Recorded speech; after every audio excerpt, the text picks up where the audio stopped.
ஆண்டவரே, உலகத்தின் ஆவிகள்,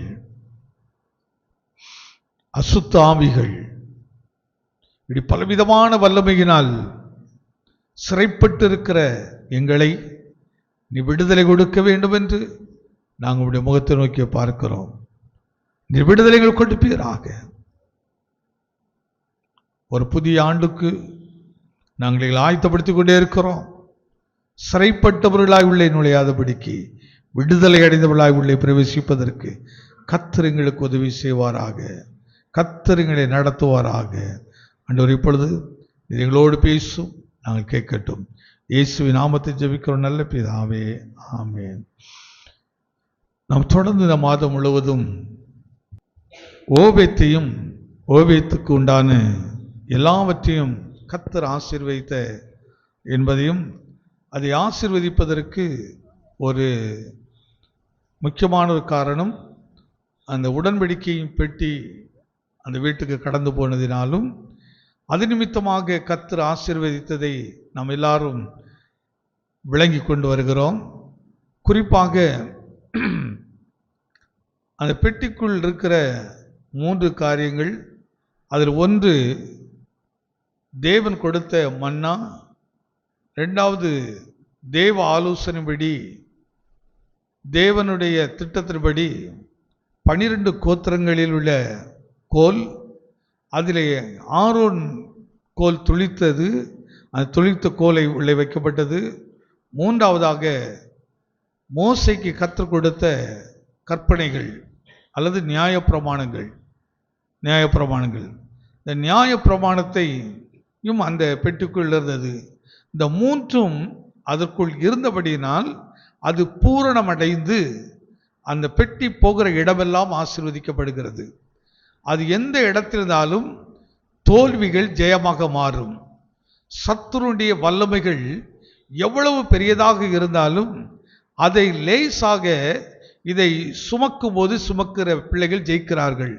அல்லது எந்த கூட்டத்தோடு அது இருக்கிறதோ அவர்கள் அந்த ஜெயத்தை பெற்றுக்கொள்ளுகிறார்கள். அவ்வளவு ஒரு மகிமையான தேவன் ஆசீர்வதித்த ஒரு பாத்திரம் தான் இந்த பெட்டி. ஆனால் இது பழைய ஏற்பாட்டில் எழுத்துபடியான ஒரு காரியங்கள். இன்றைக்கு அதற்காக நான் ஒரு பெட்டியை செய்து அதற்குள்ள நான் மன்னாவை வைத்திருக்கிறேன், அதுக்குள்ள நான் கொண்டு ஆரோன் துளித்துக்குள்ள வைத்திருக்கிறேன், 10 கற்பனையை எழுதி அந்த கல்ல வச்சிருக்கிறேன். இதெல்லாம் போனவன ஆசீர்வாதமா வந்துருமான வராது. ஒன்று நம்ம அப்படிலாம் செய்து அதை ஒரு விக்கிரக ஆராதனையாக கூட மாற்றி விடுவோம். அப்படி ஒன்றை செய்து ஒன்றாவது தொட்டு கும்பிட்டு எல்லாம் இப்படிலாம் செய்திருவோம். இல்லை, அப்படி அல்ல. இன்றைக்கு தேவன் அப்படிப்பட்ட ஒரு ஆசீர்வாதத்தை இடமாக தான் சபை வைத்திருக்கிறார். சபையின் மூலமாக தேவன் ஒவ்வொரு மனுஷனும் உருவாக்கிக்கிட்டே உருவாக்குறார். அதற்கு தான் முதலில் தேவைப்பட்டது மன்னா, 2வது தேவைப்பட்டது ஆரோனி துளித்தக்கோள். ஏன் துளித்தக்கோள்? வேறு பிரித்து காட்டுகிற ஜீவியம். 2 பேருக்குள்ள ஒரு பெரிய வித்தியாசம் இருக்குது. ஒரே தாயின் வயிற்றிலிருந்து பிறந்தவர்கள் தான், ஒரே தகப்பன் தான். ஆனால் இவர்களுக்குள் ஒரு பெரிய வித்தியாசம் இருந்தது. ஒரு கூட்டம் முறுமுறுக்கிறவர்கள், ஆனால் அதில் ஒரு கூட்டம் மட்டும் தேவனுடைய வார்த்தையை விசுவாசித்து அதை நம்பிக்கொண்டிருந்தவர்கள். அதை இன்னும் கொஞ்சம் உள்ள போய் கடந்து போய் பார்த்தோன்னு சொன்னா, இவர்கள் பாருங்கள், சகோதரனை கொலை செய்த கொலைபாதகர்கள்.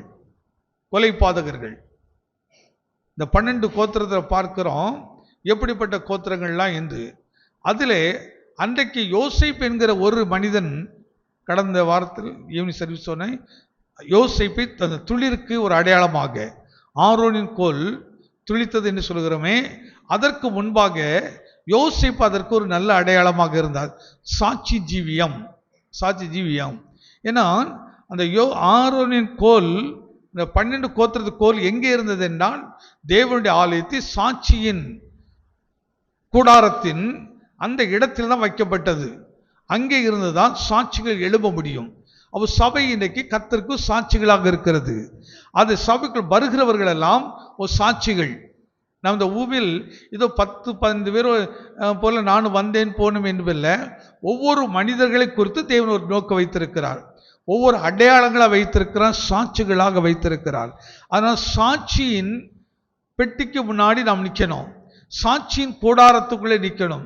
அப்போ சபை என்பதை புதிய ஏற்பாடு எப்படி எழுப்பியிருக்கிறது? கிறிஸ்துவின் ரத்தம் என்கிற சாட்சி இருக்கிறது. கிறிஸ்துவின் ரத்தம் என்கிற சாட்சினாலே தான் ஸ்தாபிக்கப்பட்டது. அதனால தான் சபை என்பது ஏதோ ஒரு கல்லினாலும் மண்ணினாலும் கட்டப்பட்டதல்ல, இயேசுவின் இரத்தத்தால் கட்டப்பட்டது. அவர் இரத்தத்தினாலே உருவாக்கப்பட்டது. அவர் இரத்தத்தின் அவ்வளவு பெரிய ஒரு விலைக்கிரயத்தை கொடுத்து அவர் சம்பாதித்தது தான் தேவனுடைய சபைகள். அதனால இந்த பூமிக்கு சபை ஒரு பெரிய சாட்சிகள். அதனால தான் இயேசு சொல்லும்போது சபைக்கு சொல்லுகிறதை காதுள்ளவன் கேட்க கடவன். பாருங்க, இந்த சில புத்திகள், சில ஆலோசனைகள் தனிப்பட்ட முறையில் ஒரு தகப்பனார் தாயாரோ பிள்ளைகளுக்கு சொன்ன பிள்ளைகள் அதை ஏற்றுக்கொள்ள மாட்டார்கள். உனக்கு என்ன தெரியும் என்று சொல்லுவார்கள். ஒரு புருஷன் மனைவிட்ட சொன்னால் கேட்க மாட்டாங்க, மனைவி புருஷன் சொன்னால் கேட்க மாட்டாங்க, அண்ணன் தம்பிக்கு இப்படிலாம் சொன்னால் கேட்க மாட்டார்கள். இது எனக்கு தெரியாதா, உனக்கு தெரியாமல் செய்யும். ஆனால் சபையில் ஆலோசனை கொடுக்கிற தகப்பன், நம்முடைய எல்லாருக்கும் தகப்பனாக இருக்கிற, நமக்காக ரத்தம் சிந்தி நம்மை சம்பாதித்திருக்கிறாரே, அவர் தான் சபையில் பேசுகிறவர். அதனால தான் சபை கூடுதலை சிலர் விட்டு விடுவது போல நீங்கள் விட்டு விடாதீர்கள் என்று சொல்கிறார். சபை கூடுதலை ஒரு நாள் விடக்கூடாது, இது சாட்சியின் இடம். அதனால சபையில் பொதுவாக பெந்தேகோஸ்து சபையில் சாட்சிகளுக்கு நல்ல நேரம் கொடுப்போம், நிறைய நேரம் கொடுப்போம். இப்போ அந்த சாட்சிகள்லாம் கொஞ்சம் கொஞ்சமாக குறைஞ்சிட்டு போகுது. ஏன் குறைஞ்சிட்டு போகுதுன்னா, ஒன்று சம்மந்தமில்லாத சாட்சி சொல்லிக்கிட்டே இருப்போம், தேவையில்லாதது சொல்லிக்கிட்டு இருப்போம். சாட்சி சொல்லணும்னா பிரசவம் பண்ணிட்டு இருப்போம், பாட்டு பாடிக்கிட்டு இருப்போம்.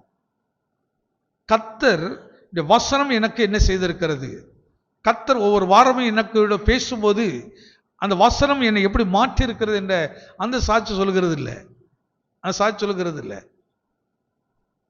வரும் புதிய வருஷத்துல இருந்து பாட்டு முடிஞ்ச உடனே சாட்சி நேரம். ஒரு வசனம் வாசிப்போம், யாத்ராபத்திரி புஸ்தகம். ஏன்னா ஏற்கனவே மன்னாபுரி பேசிட்டேன், ஆரோனி துளித்தக்கோல் பேசிட்டேன். இன்னைக்கு மோசையினுடைய நியாயப்பிரமாணங்கள், அதுக்கு கடந்து போகலாம். யாத்ராம் 20ஆம் அதிகாரத்தை எடுத்துக்கொள்ளுமா. ஏன்னா வருஷத்துக்கு முடிவில் தான் கொஞ்சம் கொஞ்சம் சுத்திகரிப்புக்காக இந்த விஷயம் சொல்ல வேண்டி இருக்குது. அதனால் யாரும் நான் பேர் சொன்னேன்னு தப்பாலாம் எடுத்துட்டாங்க, அப்படி யாரும் எடுத்துட மாட்டீங்க. என்ன சாமு?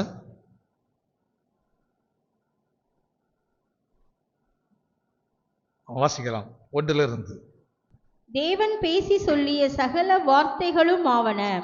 உன்னை அடிமைத்தன வீடாகிய எகிப்து தேசத்திலிருந்து புறப்பட பண்ணின உன் தேவனாகிய கர்த்தர் நானே. என்னையன்றி உனக்கு வேறே தேவர்கள் உண்டாயிருக்க வேண்டாம். மேலே வானத்திலும் கீழே பூமியிலும் பூமியின் கீழ் தண்ணீரிலும் உண்டாயிருக்கிறவைகளுக்கு ஒப்பான ஒரு சொரூபத்தை ஆகிலும் யாதொரு விக்கிரகத்தை ஆகிலும் நீ உனக்கு உண்டாக்க வேண்டாம். போதும். தேவன் பேசி சொல்லிய சகல வார்த்தைகளும். இந்த அதிகாரத்தின் துவக்கத்தில் எப்படி இதை எடுத்து காட்டுகிறார் பாருங்கள். தேவன் பேசி சொல்லிய சகல வார்த்தைகளும். மோசேயிடத்துல தேவன் சொல்லி அனுப்பின ஒரு வார்த்தை இந்த அதிகாரம். அந்த வார்த்தையை 2ஆம் வசனத்தை எடுக்கும்போது, உன்னை அடிமைத்தன வீடாகிய எகிப்து தேசத்திலிருந்து புறப்பட பண்ணின உன் தேவனாகிய கர்த்தர் நானே. இதை சொல்லி அனுப்பினவர் யார்? இந்த வார்த்தையை சொல்லி அனுப்பினவர் யார்? எப்படிப்பட்ட தேவன் இதை சொல்லியிருக்கிறார்? உன்னை அடிமைத்தன வீடாகிய எகிப்திலிருந்து. ஏன்னா மோசே பேசும்போது கேட்பாங்களா, என்னையா மோசே உனக்கு என்ன இதெல்லாம் பேசுறாரு, இப்படிலாம் சொல்றீங்கன்னுட்டு வாக்குவாதமும் முறுமுறுப்பு உள்ள ஜனங்கள். அதனால இப்போ மோசே சொல்கிறாரு, மோசையே நீ அந்த ஜனங்களோட பேசும்போது சொல்லு, பேசுகிறது யாரு? தேவன் என்று சொல்லு. எந்த தேவன் என்று அவருடைய மனதில் என்ன வரும்? அடுத்து அவங்களுக்கு சொல்லு, அடிமைத்தன வீடாகிய எகிப்திலிருந்து உங்களை புறப்பட பண்ணின தேவன், அந்த தேவன் தான் உங்களோடு பேசுகிறார். அந்த தேவன் என்ன பேசுகிறார் என்று பார்த்தான், என்னை அன்றி உனக்கு வேற தேவர்கள் உண்டாயிருக்க வேண்டாம்.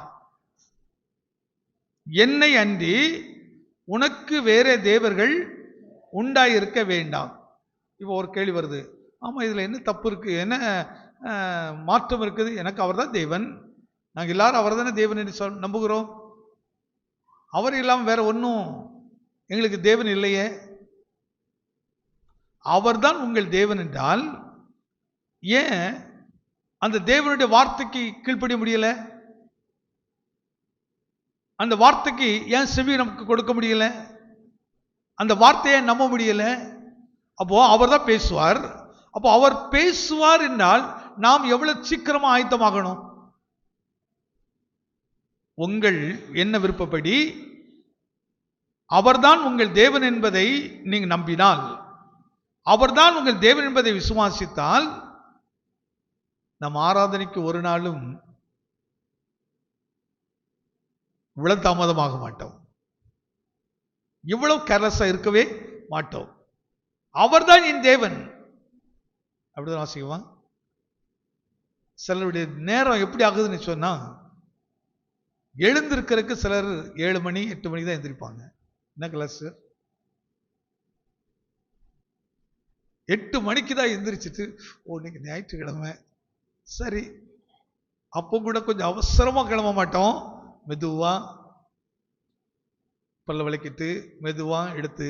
நல்லா கவனிச்சு பாருங்க, என்ன ஆயத்தத்தோடு நீ காலையில வந்திருக்கிறோம், எப்படிப்பட்ட ஒரு ஆயத்தத்தோடு வந்திருக்கிறீங்க. என்ன விஜயமா? கர்த்தர் பேசுறாருங்க.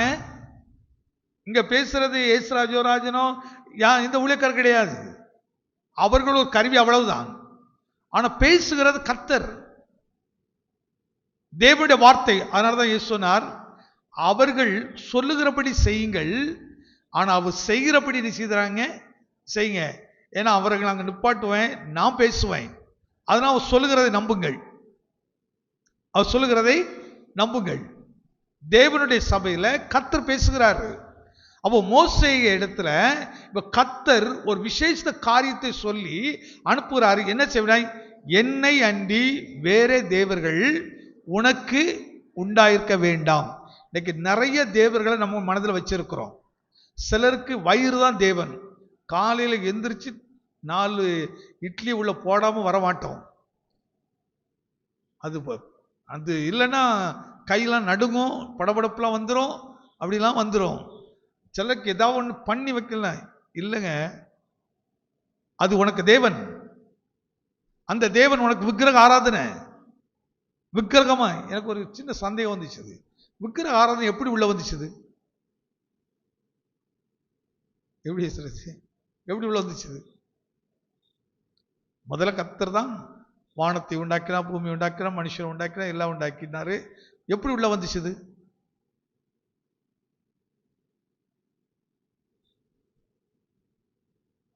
விக்கிரகம் எப்படி சபைக்குள்ள வந்துச்சு? என்கிட்ட சில கேட்டாங்க, இந்த குடிலாம் வச்சா என்ன தப்பா, அதெல்லாம் என்ன வைக்கலாம? இயேசுடைய பிறப்பை வெளிப்படுத்துவதற்கு தானே. நல்லா கவனிச்சு பாருங்க, 4 சிலைகளை வைப்போம், அங்கே இயேசுவையும் வைப்போம். அவர் எப்படி வைப்போம்? பாலகனா வைப்போம். அதை பார்த்த உடனே இப்போ எப்படி இருக்குன்னா, உங்களுக்கு அந்த ப்ரோக்ராம் முடிஞ்சோன்னு தூக்கி தூர போடுவீங்களா? போடுவீங்களா? ஏன் போட மாட்டீங்க? அது இயேசு. அது யாரு? இயேசு. உடனே அதை பத்திரப்படுத்துவோம், அது மேல கவனத்தை செலுத்துவோம். தானாகவே நாமே உருவாக்குறது தான். விக்கிரகங்கள் உருவாக்கி வருவதில்லை, மனுஷன் மனதில் இப்படி உண்டாக்கி. அதனால்தான் ஒரு உபதேசங்களை விளங்க இந்த விக்கிரகம் நமக்கு தெரியும், அதனாலதான் அதை வைக்கிறது இல்லை, அதெல்லாம் நம்ம பயன்படுத்துறது இல்லை. ஒரு குறிப்பிட்ட காலத்துக்கு முன்னாடி இப்போ கிரகணுக்கெல்லாம் அதெல்லாம் செய்யணும், ரொம்ப நல்லா இன்ட்ரெஸ்டிங்காக செய்வான். என்ன கிரகணு நல்லா இப்படி குடில் அமைக்கணும் அப்படின்னா ஆனந்த் எல்லாத்துக்கும் ரொம்ப இன்ட்ரெஸ்டிங்காக இருக்கும். அது செய்கிறதுக்கு என்ன பிரயாசப்படும் தெரியுமா? ஆனால் செய்வோம். கெரிசு இந்த பேர் இருந்தேன், அந்த ரோட்டில் ஒரு பையன் நின்று செய்துட்டு இருந்தான். இதில் கேட்டேன், என்ன இவ்வளோ பிரயாசம், என்ன பிரயாசப்பட்டு அப்படி செய்துட்டு இருக்கிறான் அது இருந்துட்டு அப்படின்னு சொன்னோம். என்ன பாஸ்டர், இயேசு பிறந்திருக்கிறாரு, நம்ம இதெல்லாம் வைக்க வேண்டாமா அப்படின்ட்டு அதுக்கு இன்னும் டெக்கரேஷன்லாம் பண்ணி என்னெல்லாம் பண்ணி அப்படியே வச்சு இது பண்ணுறான். அவன் பகலில் 12 மணி நேரத்தில் 6 மணி நேரம் குடிச்சிட்டே இருப்பான். ஆனால் இப்போ யாருக்கு பிடி கட்டுறாரு? அதை வச்சு அதுக்கு ஒரு பூஜைலாம் பண்ணி என்னெல்லாமோ பண்ணுவாங்க. ரொம்ப இது இயேசு பிறந்திருக்கிறாரு, இயேசு பிறந்திருக்கிறாரு அப்படி. விக்கிரக ஆராதனையை நாமே நம்முடைய கைகளினால் இப்படி உருவாக்குறோம், இப்படி செய்கிறோம். அதனால தான் இந்த இயேசுடைய போட்டோ கூட வீட்டில் வைக்க வேண்டாம் நம்ம சொல்றது. அது கூட என்ன செய்ய வேண்டாம்? வார்த்தையா இருக்கிறவர், வசனமா இருக்கிறவர், வசனமா இருக்கிறவர். நம்ம முதல்ல ஒரு படமா தான், இதில் ஒன்று நம்ம படத்தில் ஒன்றும் பிரச்சனை கிடையாது. ஆனால் அந்த படம் மனதில் எண்ணத்தை உண்டாக்குறது, நம்ம எண்ணங்கள் அது எண்ணத்தை உருவாக்குறது, எப்படி செயல்படுத்த ஆரம்பிக்கிறது. அதுக்கப்புறம் அது நமக்கு சிலருக்கு பாருங்க, பிள்ளைகள் ஒரு விக்கிரகம் மாறுவாங்க. ஐயோ காலைல அது எந்திரிச்ச உடனே இது கேட்குமே அப்படி நின்றுட்டு இவன் ஜோமண்டர் கூட விட்டுருவான், காலை கத்துற தேட்டர் கூட விட்டுட்டு இந்த பிள்ளைக்கு செய்யணும், பிள்ளைக்கு. ஆனால் நாளைக்கு அந்த பிள்ளையால தான் நீ கண்ணீர் வெடிக்க போறா. அதான் உண்மை. விக்கிரகம் எத்தனை குடும்பங்கள் இந்த அனுபவம் இருக்கு. என்ன செய்யுங்க, எத்தனை குடும்பங்கள்ல அந்த சாட்சிகள் இருக்குது. அதனால தான் பாருங்க, எதுவுமே உனக்கு விக்கிரகமா மாறக்கூடாது. அதங்க பிதாவாகி தேவன் மோசையிட சொல்லி அனுப்புறாரு, நீ போய் இஸ்ரவேலோட பேசு. எப்படி பேசுன்னு சொல்றாரு? என்னை அன்றி உனக்கு வேறே தேவர்கள் உண்டாயிருக்க வேண்டாம், மேலே வானத்திலும் கீழே பூமியில் தண்ணீரிலும் ஒப்பான ஒரு சொரூபத்தை ஆகிலும் ஒரு விக்கிரகத்தாலும் உனக்கு உண்டாக்க வேண்டாம். நீ அவைகளை நமஸ்கரிக்கவும் சேவிக்கவும் உன் தேவனாகிய கர்த்தருக்கு இருக்கிற நான் எரிச்சல் உள்ள தேவனாக இருந்து என்னை பகைக்கிறவர்களை குறித்து பிதாவினுடைய அக்கிரமத்தை பிள்ளைகளிடத்திலும் 3ஆம் 4ஆம் தலைமுறை விட்டும் விசாரிக்கிறவன். விக்கிரக ஆராதனை செய்கிறவனிடத்துல எப்படிப்பட்ட சாபம் வருதுன்னு பாருங்க. எப்படிப்பட்ட சாபம் வருகிறது இந்த இடத்த குறிப்பிட்டு சொல்றாரு. வானத்திலும் சரி, பூமியிலும் சரி, பூமியில் உள்ள தண்ணீரிலும் சரி, நீ யாதொரு சொரூபத்தை என்ன செய்ய வேண்டாம். ஏன்? அந்த உடன்படிக்கை பெட்டிக்குள்ள மன்னா, ஆரோனி துளித்தக்கோல், அதுக்கு பக்கத்துல எதை கொண்டு வைக்கிறாரு? மோசே சீனாய் மலையில் தேவனிடத்திலிருந்து எழுதி வாங்கி கொண்டிருந்த அந்த கல்லை கொண்டு அங்க உள்ள வைக்கிறாங்க. கல்களில் எழுதப்பட்டிருக்கிற அந்த தேவனுடைய வார்த்தை உள்ள கொண்டு வைக்கிறாங்க. இந்த மூன்றும் சேரும் போதுதான் நீ வெறும் மன்னாவை கேட்கறதுனால அல்ல, நீ ஒரு சாட்சியாய் மாறுகிறதுனால அல்ல. எதுல ரொம்ப தெளிவா இருக்க வேண்டுமானால், தேவனுடைய இந்த கற்பனையை ஒரு நாளும் மீறக்கூடாது. கற்பனை மீறக்கூடாது. நிறைய பேருக்கு பணம் ஒரு பெரிய விக்கிரக ஆராதனை. நீங்க இதெல்லாம் நல்லா கவனித்து வைத்துக் கொள்ளுங்க. கடவுளுடைய வருகை தாமதிக்குமானால் நீங்கள் எதை அதிகமாக தேவனை விட முக்கியத்துவம் கொடுத்து அதற்காக நீங்கள் தேவனை விட்டு நேரத்தை செலவு பண்ணுவீரானால் அதனுடைய பலன் அந்நிய கண்கள் அல்ல, உங்க கண்ணை காணும்படியான காரியத்தை உங்க டைரியில் அழகாக எழுதி வைத்துடுங்க. இது பாஸ்டர் ராஜுடைய வார்த்தையா கர்த்தருடைய வார்த்தையா என்பதை நீங்க விலகிக் கொள்ளுவீர்கள். அவன் நான் தேவனுக்கு முக்கியத்துவம் கொடுத்தால் என் பிள்ளைகள் தேவனுக்கு முக்கியத்துவத்தை கொடுக்கும், என்னுடைய பிள்ளைகளுடைய பிள்ளைகள் முக்கியத்துவத்தை கொடுக்கும்.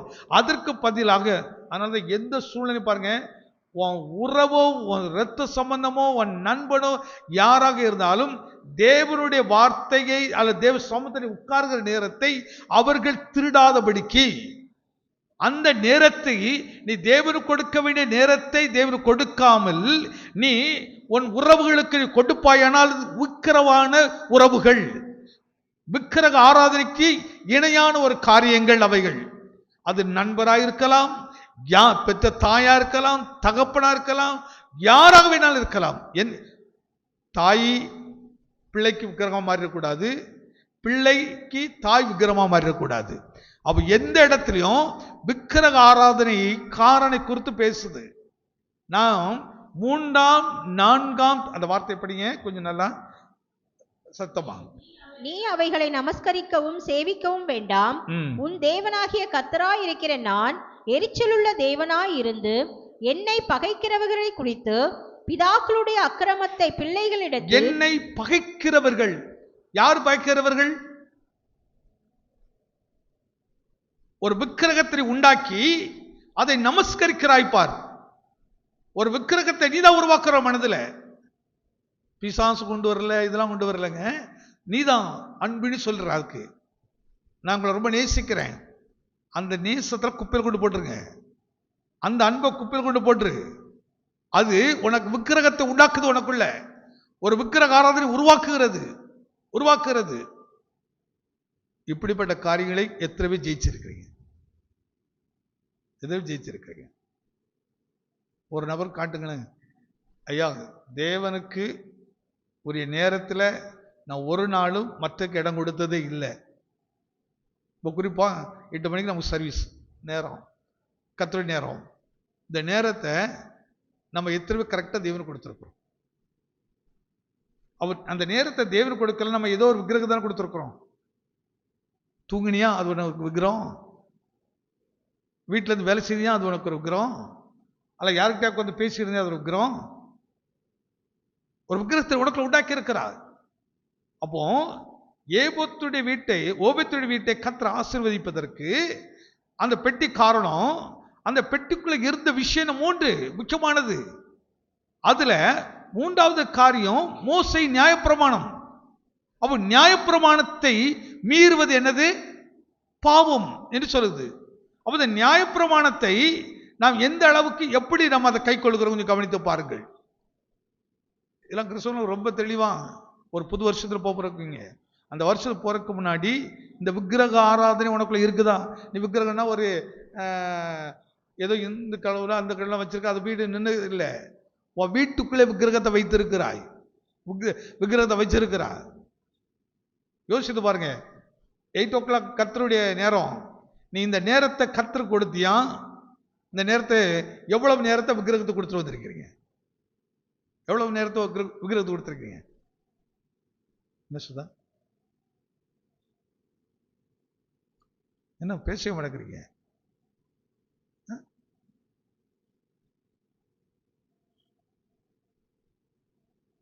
சும்மா கர்த்தர் ஆசீர்வதிக்கிறது இல்லைங்க, அவர் கவனித்து பார்க்கிறாரு. அவன் என்னதான் தேவனா நினைச்சிருக்கிறானா? இப்போ தேவனுக்கு இருக்கிறாருன்னா நம்ம முதல்ல சாதாரண 6000 ரூபாய்க்கு எத்தனை மணிக்கு போய் நின்னீங்க? எத்தனை மணிக்கு 6000 ரூபாய்க்கு போய் நின்னீங்க? கவனிச்சு பாருங்க. காலையில 7 மணிக்கு ரேஷன்களை கூட்டம் இருக்குது. 7 மணிக்கு இந்த 6000 ரூபா ஒரு மாசம் சம்பளம் அப்படியே உனக்கு சம்பாதிக்க பலன் கொடுக்கிறவ யாரு? அப்படி சொல்ற பாருங்க. இலக்கில வாசிங்க. என்னை பகைக்கிறவர்களை குறித்து பிதாக்களுடைய அக்கிரமத்தை பிள்ளைகளிடத்தில் 3ஆம் 4ஆம் தலைமுறை மட்டும் விசாரிக்கிறவராய் இருக்கிறேன். என்னிடத்தில் அன்பு கூர்ந்து நீ அன்பு கூர்ந்து என் கற்பனைகளை கை கொள்ளுகிறவர்களுக்கோ கை கொள்ளுகிறவனுக்கோ 1000 தலைமுறை மட்டும் இரக்கம் செய்கிறவராய் இருக்கிறேன். இப்ப இரக்கத்தை எப்படி கிடைக்குது நமக்கு? எப்படி நமக்கு இரக்கம் கிடைக்குது? ஐயா நம்முடைய அன்பு எப்படிப்பட்ட அன்பா இருக்குது? இப்போ அன்புங்கிறது எப்படி நீங்க பார்க்க முடியும்? இப்போ ஒரு பக்கம் நண்பன் வந்து நிக்கிறான், என்ன இவன் நிக்கிறான், இன்னொரு பக்கத்துல டைம் சொல்லுது 8 மணி, எனக்கு அங்க வேலை இருக்குது, ஊழியர் இருக்குது, இது கர்த்தருடைய நேரம். இப்போ யாரை நம்ம நேசித்தா இங்க போய் நிற்போம்? இல்ல என் ஒய்ஃபோட அண்ணன் வந்திருக்கிறாரு, என்ன பண்றது? மனதில் ஒரு தடுமாட்டம் வருமாறாதா? உலக சிநேகிதம், உலக சிநேகம். ஒரே ஒரு விஷயத்தை தேவனுடைய பிள்ளைங்க, தேவன் அந்த இடத்துக்கு இணையாக இன்னொன்னை வைத்தால் விக்கிரகம். அந்த இடத்துக்கு இணையாக இன்னொன்றை எதை வைத்தால் அது விக்கிரகம் தான். விக்கிரகம் தான். விக்கிரக ஆராதனை. நான் விக்கிரக ஆராதனை சொன்னா யாரையும் சொல்லிட்டு இருப்போம். சபைக்குள்ள இருக்கிற விக்கிரக ஆராதனை, கிறிஸ்தவ வீட்டுக்குள்ள இருக்கிற விக்கிரக ஆராதனை, ஊழியர்களுக்குள்ள இருக்கிற விக்கிரக. சில ஊழியக்காரங்க குடும்பம் செல்லது விக்கிரக ஆராதனையும் மாறிக்கிறோம். அதான் சில பாஸ்டர் சொல்லுவாங்க, நாங்கள் ஏன் குடும்பம்லாம் வச்சுக்கிட்டது இல்லைன்னு சொன்னால் நாளைக்கு அது விக்கிரக ஆராதனை கூட மாறிக்கிறோம் அப்படின்ட்டு நாங்கள் அதனால தான் குடும்பத்தெல்லாம் வச்சுக்கிட்டது இல்லைங்க அப்படின்னு. அது ஒரு வகையில் பார்த்தீங்கன்னா கரெக்டு. ஆனால் இன்னொரு வகையில் நீங்கள் அதை கவனிச்சிக்கலாம். உன் குடும்பத்தை வைத்து கொண்டு உன் குடும்பத்தை பார்க்கிலும் கர்த்தரை உயர்த்தி பாரு. கர்த்தர் 4 தலைமுறைக்கு இரக்கத்தை நிச்சயமாக காட்டுவாரு. நீ என்னை ஆனா சொல்ற என்னண்டி உனக்கு வேற தேவன் இருக்க வேண்டாம். பிள்ளையா கர்த்தரா, மனைவியா கர்த்தரா, புருஷனா கர்த்தரா, வேலையா கர்த்தரா. நான் கடந்த நாட்கள் சொன்னல, ஒரு பையனுக்கு நிறைய நல்ல நல்ல வேலைகளை வைத்து வந்துச்சுது. சம்பளம் 70,000 1,00,000 அப்படிங்கிறதுலாம். ஆனால் எல்லா வேலையும் அவனுக்கு சண்டேஸ். ஆனால் அந்த ஒரு வேலையில் கூட அவன் ஜாயின் பண்ணவே இல்லை. அவன் போன கேட்கறது என்ன, எனக்கு சண்டே லீவு கிடைக்குமா? ஒரு கம்பெனி சொல்றாங்க, இல்லை இங்கே இதான் அர்ஜென்ட் உங்களுக்கு கூப்பிடுவோம். இந்த அர்ஜென்ட்டுக்கு இது கிடையாது, சண்டேஸ் எந்த சூழ்நிலையிலும் வரமாட்டேன் அப்படி என்றே காத்திருந்து கடைசியாக கர்த்தர் அவனை ஒரு பெரிய தொழிலதிபராக மாற்றினார்.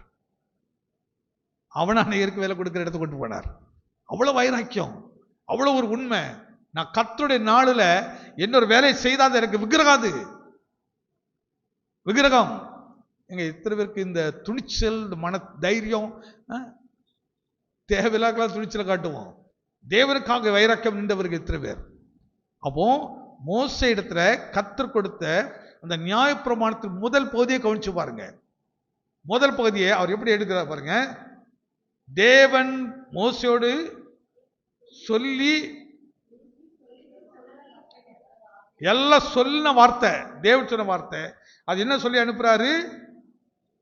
உன்னை அடிமைத்தன வீடாகிய எகிப்து தேசம் புறப்பட பண்ணின உன் தேவனாகிய கர்த்தர் நானே.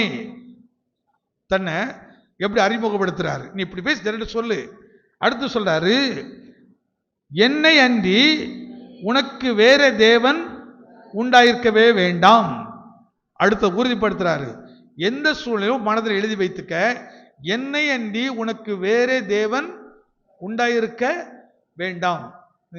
இப்போ சீஃப் மினிஸ்டர் வரான்னு வச்சுருக்கேன், என்ன வேலையில் எந்த அதிகாரம் இருந்தாலும் அவர் வர்றான்னு அத்தனை அதிகாரம் வந்து நிற்காங்களா இல்லையா? இல்லை எனக்கு அந்த வேலை இருக்குது இந்த வேலைக்கு யாராவது சொல்கிறாங்களா? ஒரு சாதாரண மாறிக்கொண்டு போகிற ஒரு சீஃப் மினிஸ்டர், ஒரு மந்திரி, ஒரு மேலான அதிகாரி வந்த உடனே அத்தனை என்ன வேலையை விட்டுனாலும் முதல்ல என்ன, இப்போ என் தேவன் அவர், எனக்கு அவர் தேவனாக இருக்கிறார் சாதாரண உலகத்தில். அப்போ ஒரு பிரிச்சுவலில் இருக்கிற ஆவிக்குரிய கிறிஸ்தவர்களுக்கு தேவன் கொடுத்திருக்கிற, அதனால தான் நம்ம டைம் போடுறோம். இத்தனை மணிலேருந்து இத்தனை மணிக்கு ஆராதனை. இப்போ வருகிற 29, 30, 31 3 நாள் நம்ம சர்ச்சை சுத்திகரிப்பு ஆராதனை. கரெக்டாக காலைல 10 மணிலேருந்து 3 மணி வரை டைம் உங்களுக்கு கொடுத்துருக்கோம். அப்போ இந்த மூன்று நாட்களில் 2 நாட்கள் இந்த டைம். 31ஆம் தேதி காலையில் நம்ம 8 மணிலேருந்து 12 மணி வரையோடு முடிச்சிடுறோம். ஏன்னா அடுத்த நாள் சண்டே நம்ம புது வருஷத்தின் ஆராதனை இருக்கிறதுனால அதுக்கான சில ஒழுங்குகள் இருக்கிறதுனால நம்ம முடிச்சிருந்தோம். இந்த டைமில் எத்தனை பேருங்க முழுமையாக கலந்து கொள்வீங்க? இந்த டைமில்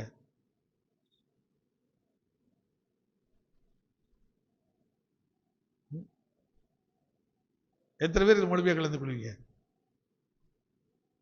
இல்லை வீடு சுத்தம் பண்ண வேண்டியிருக்கு, அதுதான் முதலே சொல்லிட்டு வரோம்.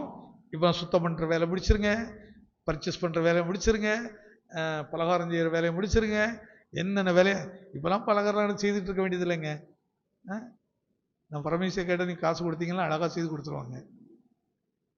நீங்கள் செய்த விட டேஸ்ட்டாக நல்ல அழகான ஒர்க்கு நிறைய பேர் இப்போ அப்படி தான் செய்கிறாங்க. நீங்கள் எடுத்தீங்க சரிங்க, நீங்கள் அப்படி கொடுத்தீங்கன்னா அவங்க ஒரு 4 ஆளை வச்சு அது ஒரு பெரிய வியாபாரம் மாற்றிடுவாங்க. அப்படி ஒருத்தர் தூக்கி விடுறது தான்.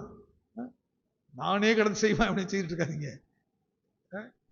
அப்படி சில விஷயம் இப்போ நம்ம என்ன செய்யறோம், அப்போ இதை நீங்கள் அப்படி கொடுத்துட்டு அந்த நேரத்தில் அக்கா எனக்கு நிறைய ஆர்டர் வருதுன்னு அவங்க அந்த நேரத்தை உட்காந்துக்கூடாது.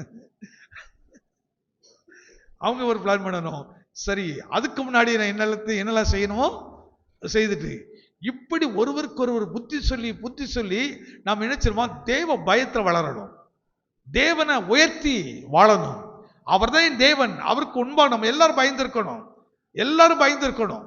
கர்த்தருக்கு பயப்படுதலே ஞானத்தின் ஆரம்பம் சொல்கிறது. விக்கிரக ஆராதனைங்கிறது எங்கேயோ இருந்து வருதில்லை, நம்முடைய மனதிலிருந்து வருகிறது. நாம் தான் அதை உண்டாக்குறோம், விக்கிரகமாய் மாற்றுவோம். ஒரு முறை சொல்றேன், உண்மையான சம்பவங்கள் சொல்ல வேண்டாம்னு நினைக்கிறேன், ஆனால் சொல்ல பிரயோஜனமாக நினைக்கிறேன். நான் தண்டைப்பேட்டை ஒளிஞ்சிட்டு இருக்கும்போது அங்கே ஒழித்து நல்லா பாட்டு பாட ஒரு தம்பி நல்லா பாடுவான்.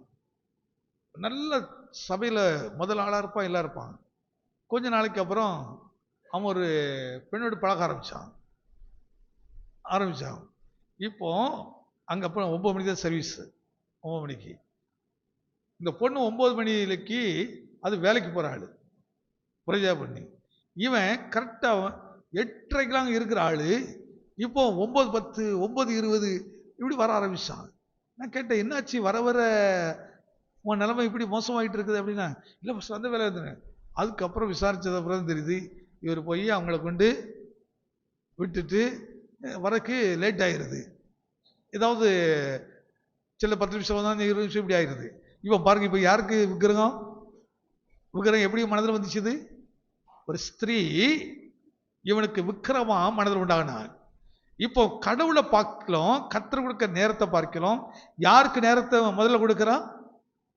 அவள் கொடுக்குறான். எனக்கு நான் விளங்கின உடனே கூப்பிட்டு ஒரு நாள் சொன்னேன், கொஞ்சம் இதெல்லாம் சரியில்லைப்பா, கொஞ்சம் பார்த்துக்க அப்படின்ட்டு. நான் கொஞ்சம் இப்படி சொன்னேன்னா அடுத்து சபைக்கு வரதே நின்றுட்டான். உடனே இவர் என்ன இப்படிலாம் பண்ணுறாரு, இதெல்லாம் பண்ணுறாரு, இந்த வயசில் நான் என்ன அப்படி இப்படின்னு பேச ஆரம்பித்தேன். ரொம்ப சோத்திரம் ஒன்று போயிட்டேரு அப்படின்னு. அப்புறம் பக்கத்தில் இன்னொரு சபைக்கு போனார். அங்கன்னா கொஞ்சம் நாளைக்கு அப்புறம் பார்த்தா திடீர்னு ஒரு செய்தி, சூசைட் பண்ணிட்டான் அந்த பையன். ஏன் சூசைட் பண்ணிட்டான் அப்படின்னு சொன்னால், அவ விரும்புகிறதை இவனால் செய்ய முடியல. அவ விரும்புகிறத, அதனால தான் ஒரு வசனம் வந்து, வேசி நிமித்தம் ஒரு துண்டு அப்பத்துக்கு கூட என்ன செய்ய வேண்டியிருக்கும் தெரியுமா? அலைய வேண்டியிருக்கும். ஒரு துளி அப்பத்துக்கு நீ உலகத்துக்காக நீ போனீன்னா, இந்த உலகம் உனக்கு கடைசியில ஒரு அப்பத்தை கூட கொடுக்காது, வேதனை கொடுக்கும். விக்கிரக ஆராதனை வேதனை உள்ளது. அதனால சொன்னார், தேவன் எரிச்சல் உள்ளவர் அப்படிங்கிறார். நான் எப்படிப்பட்டவர்? எரிச்சல் உள்ள தேவன். கொஞ்சம் கவனத்தில் வைத்து பேசிக்கிறது என்ன? உலகம். நீ அதுக்கு முக்கியத்துவம் கொடுத்தீன்னா, அதுக்கு பிரயாசப்பட்டீன்னா, உன் குடும்பம் குடும்பமா இருக்காது, உன் வாழ்க்கையா இருக்காது, உன் ஜீவியமா இருக்காது. தேவனுடைய ஆசீர்வாதத்தை நீ முழுமையா சுதந்திரித்துக் கொள்ள முடியாது. கர்த்தரின் ஆசீர்வாதமே.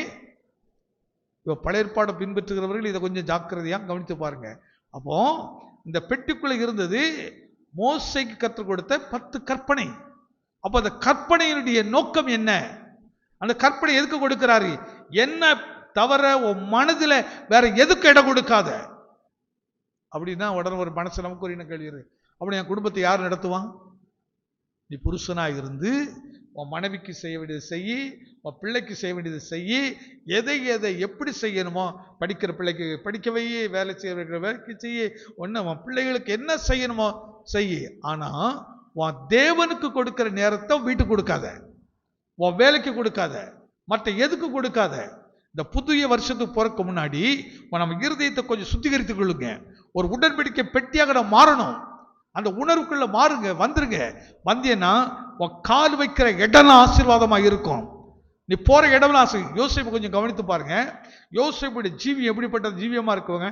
கர்த்தர் தரிசனத்தை கொடுத்துட்டாரு, எல்லாத்தையும் கொடுத்துட்டாரு. இப்போ ஒரு சோதனை வருது. என்ன சோதனை வருது? எந்த சகோதரர்கள் இடது தரிசனானோ அவன் நேரத்தை பார்த்துக்கிட்டே இருக்கிறான். ஒரு நாள் நிச்சயமா வருவான். சந்தர்ப்பத்தை தேடிக்கிட்டே இருக்கிறாங்க. என்னைக்கா அவனை மாட்டுவான். அன்றைக்கு இவன் தரிசனத்துக்கு என்ன நடக்குது பார்த்துலான்னுட்டு. அதே போல தகப்பனா சொல்றாரு, மகனே உன் சகோதரர்லாம் போய் ரொம்ப நாள் ஆச்சுப்பான், அவங்க நல்ல ருசி உள்ள பதார்த்தத்தில் எடுத்துட்டு நீ போய் அவங்க போய் நலத்தை விசாரி. இவன் எதுக்கு போறான்? போய் அன்பாய் விசாரிக்க போறான். ஆனா சகோதரர்கள் அத்தனை பேரும் எதிர்பார்க்க, அழகா நாம் எதிர்பார்த்த எதிரி அவனாவே நம்ம கண்ணில் வந்து எப்படி செய்றான் இப்படி சொல்லலாம். கர்த்தரே கொடுத்துட்டாருங்க. யார கொடுத்துட்டாரு?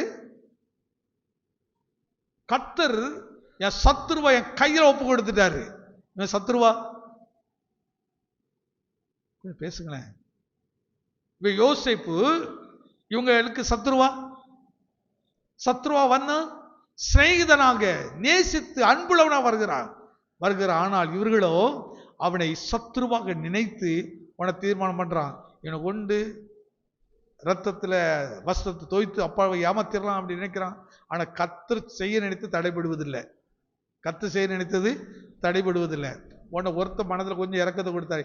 எப்போ அவனை கொண்டு அந்த ரத்த பலி சாபம் நமக்கு வேண்டாம், அவனை வேணா வித்து போடலாம் அப்படிங்கிறான். உடனே வித்து போடுறாரு. யோசிப்பு அந்த போத்திபார் வீட்டில் போற பாருங்க. போன உடனே கர்த்தர், இதாங்க ஒரு உடன்படிக்கை பெட்டிக்கிறது. இன்னைக்கு ஒரு பெட்டி செய்து அதுக்குள்ள வச்சுட்டு தோத்திரம் கும்பிட்டுக்கிட்டு இருக்காத. அது சிலர் பைபிள் வச்சு கும்பிட்டுக்கிட்டே இருப்பாங்க. தூக்கம் வரலன்னா பைபிள் வச்சுக்கிட்டு தலைக்கு மாட்டு கொண்டு வச்சுக்கிட்டு இருப்பாங்க. கர்த்தர் இந்த எழுத்தை சொல்லலை, இந்த எழுத்து உன் மனதுக்குள்ள வரணும், இந்த பயம் உன் மனதுக்குள்ள இருக்கணும். கர்த்தருக்கு பயப்படுற பயம் உன் மனசுல இருந்தா நீ தேவனை மாதிரி மாறிடுவா, அந்த சாட்சியாக மாறிடுவாய். சாட்சியின் கூடாரமா வீடு மாறிடும். அன்னைக்கு பெரிய அடையாளம் இருந்துச்சுங்க. கிறிஸ்தவனா ஒரு பெரிய அடையாளம். கிறிஸ்தவங்க பொய் பேச மாட்டாங்க, கிறிஸ்தவங்க உண்மை பேசுவாங்க, கிறிஸ்தவங்க அன்புள்ளவர்கள், அவங்க ஒரு கஷ்டம்னா உதவி செய்வாங்க. ஆனா இன்னைக்கு கிறிஸ்தவன் தான் முதல் பொய் பேசுறது. ஏன்னா இந்த வசனங்கள் அவங்க உள்ள இல்லை. கிறிஸ்தவனை கண்டித்து பேசுவாங்கன்னு தெரியும்.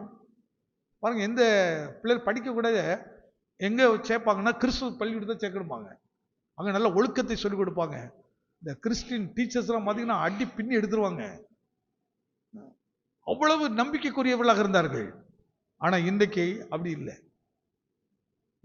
முகஸ்துதியை பார்க்கறது இவங்க என்ன நினைப்பாங்க, அவங்க என்ன நினைப்பாங்க, அவ்வளோ நினைக்க ஆரம்பிச்சிட்டோம். இவங்க இப்படி என்ன தப்பா பற்றி அப்படி இல்லை. சாட்சியை இழந்துட்டோம். யோசேப்பை குறித்து கவனிச்சு பாருங்க. அவன் அந்த வீட்டுல போன உடனே அந்த வீட்டை அப்படியே கவனித்து பார்க்கிறாங்க.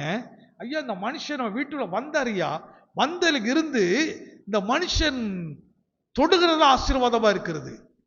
இந்த ஆசீர்வாதம் ஏனுக்கு நமக்கு வர மாட்டேங்குது? ஏன் நமக்கு வர மாட்டேங்குது? ஆண்டவரே, என் ஆவி, என் ஆத்மா, என் சரீரத்துக்குள்ள என்ன இருக்கணும்? அந்த மண்ணா இருக்கணும். என் சரீரத்துக்குள்ள ஆரோனின் துளித்துக்குள்ள மண்ணா உள்ள வர வர சாட்சியாக மாறுகிறான்.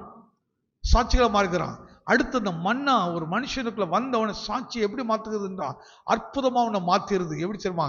கர்த்தருக்கு பயப்படுற பயத்தில் அவனை கொண்டு வந்துருது. ஆண்டவரை தவிர எதுலையும் எந்த இடத்துலையும் முக்கியத்துவமே கொடுக்க மாட்டோம். ஒரு முறை ஒன்று சொன்ன சாட்சி ஞாபகம் இருக்கு தெரியல. ஒரு பெரிய பணக்காரன் ஒரு கடையை திறந்தாரு. கடையை திறந்துட்டு அங்கே ஊழியக்காரங்களாம் அழைச்சிருந்தாரு, அரசியல்வாதியையும் அழைச்சிருந்தாரு. பாருங்க, வெயிட் பண்ணிட்டு இருக்காங்க ஊழியக்காரங்கெல்லாம். ஐயா, இன்னும் கொஞ்சம் நேரம் போருங்க, இன்னும் கொஞ்சம் நேரம் போருங்க, அப்படியே வெயிட் பண்ணிட்டே இருக்கிறாரு. அந்த பொறுக்கு சொல்றாரு. திடீர்னு ஒருத்தர் வந்தான். நாள் அந்த வெடி சத்தம் கேட்டுச்சு. வந்த உடனே இந்த ட்ரெயில ரிப்பன் கல்கண்டு சந்தைகள் உடனே அந்த அவர் வந்தாரு. உடனே அவனை எடுத்து கட் பண்ணிட்டு நேரம் உள்ள போயாச்சு. அங்க பாட்டும் இல்லை, ஜபமும் இல்லை, கத்தரும் இல்லை. உடனே அந்த ஊழியக்காரர் சொன்னான், இவன் முதல் பலனை இழந்தான். அந்த ஊழியக்காரர் சொன்னான். இன்னைக்கு கூட அந்த வார்த்தை காதல் அப்படி இருக்குது. முதல் பலனை என்ன செய்துட்டான்? முதல் பலனாய் அழைக்க வேண்டியவரை, கொடுக்க வேண்டியவரை கொடுக்காமல் இவன் உலக அரசியல்வாதியை விக்கிரகமாக மாற்றிவிட்டபடியினால் இவன் தொழில் ரொம்ப நாள் இருக்காதுன்னு போயிட்டாரு. கோடிக்கணக்கில் முதலீடு போட்டு செய்த தொழில் ஒரே வருஷம் தாங்க எல்லாத்தையும் எடுத்து விட்டு போயிட்டாங்க. கர்த்தருக்கு முதல் பலனா இருக்கணும். அவர்தான் முதல் பலன், அவர்தான் முதல் இடம். அதனாலதான் காலையில் எழுந்தவன ஏன் கர்த்தரை தேடுங்க, ஏன் முதல்ல முழங்கால் போட்டு கர்த்தரை தேடு. நம்முடைய முற்பிதாக்கள் அப்படி செய்தார்கள். இன்னைக்கு இவ்வளவு பெரிய ஆலயங்கள்லாம் அங்க கட்டி எழுப்புற காரணம் என்னன்னு சொன்னா, ஆலயங்கள் இல்லாத நாட்களிலே அவர்கள் முழங்கால் போட்டு முதல்ல கர்த்தரை தேடினார்கள், கர்த்தருக்கு தான் முக்கியத்துவம் கொடுக்கிறார்கள். எந்த இடத்துலையும் அவர்கள் விக்கிரகத்துக்கு இடம் கொடுக்கல. கர்த்தர் கர்த்தர் கர்த்தர் என்று கர்த்தருக்கு முக்கியத்துவம் கொடுத்தார்கள். அப்படிப்பட்ட ஊர்களெல்லாம் பெரிய பெரிய ஆலயங்கள் எழும்பினது, ஊழியங்கள் எழும்பினது. இன்னைக்கு யாருக்கு நீங்க முதல் இடத்தை கொடுக்குறீங்க? அதனாலதான் மோசேயை பேசுறாரு. மோசே இடத்துல நீ இதை போய் ஜனங்களுக்கு சொல்லு, இதை போய் ஜனங்களுக்கு சொல்லு, முதலிட கர்த்தருக்கு, அவர் அண்டி உனக்கு வேற தேவன் இந்த உண்டாக வேண்டாம். இன்னைக்கு மனதில் நிறைய விக்கிரகத்தை வச்சுட்டு இருக்கிறோம். சுயம், நான் சொல்றதுதான் கரெக்டு, நான் செய்யறதா கரெக்டு அப்படிங்கிறது விக்கிரகம். அவ விக்கிரகத்தை தேவன் அருவருக்கிறார். விக்கிரகம்னா ஏதோ சிலை உண்டாக்கிட்டு இருக்கல, எண்ணங்கள். எதுக்கு முதல்ல இடம் கொடுக்குறீங்க, எதுக்கு முதல்ல இடம்? நம்ம என்னைக்கா பிள்ளைங்க கர்த்தரை தேடலைன்னா உடனாக்கு நீ கர்த்தரை தேடல சாப்பாடு கிடையாதுன்னு என்னைக்கா சொல்றோமா? என்ன சொல்றோமா? ஐயோ பிள்ளை நைட்லாம் முடிச்சது படிச்சிருக்குது. நீ என்ன முடிச்சது படிச்சாலும் சரி, முதல்ல காலைக்கு எழுந்திரிச்சு கர்த்தரை தேடலைன்னா உனக்கு என்ன கிடையாது. அதான் சொல்றாரு, உன் பிள்ளைகளுக்கு கருத்தாய் போதி முதிர் வயதிலும் அது விடாது இருக்கும். அப்போ பிள்ளைக்கு யார் நல்ல வழிகாட்டி, யார் நல்ல போதகன், யாரு? என்ன டீச்சர்? நம்ம தானே. அப்போ அதை கவனிக்கணுமே முதல்ல. அது எதை தேடுது? அதுக்கு தூக்க விக்கிரகமா இருக்குதா, சாப்பாடு விக்கிரகமா இருக்கிறதா, அல்லது படிப்புன்னு சொல்லிட்டு கர்த்தர் விடுகிறதா? படிப்பு ரொம்ப அவசியம், ஆனா அதுக்கு முன்னாடி எதற்கு முக்கியத்துவம், எதை கனப்படுத்த வேண்டும் அப்படி சொல்றார்.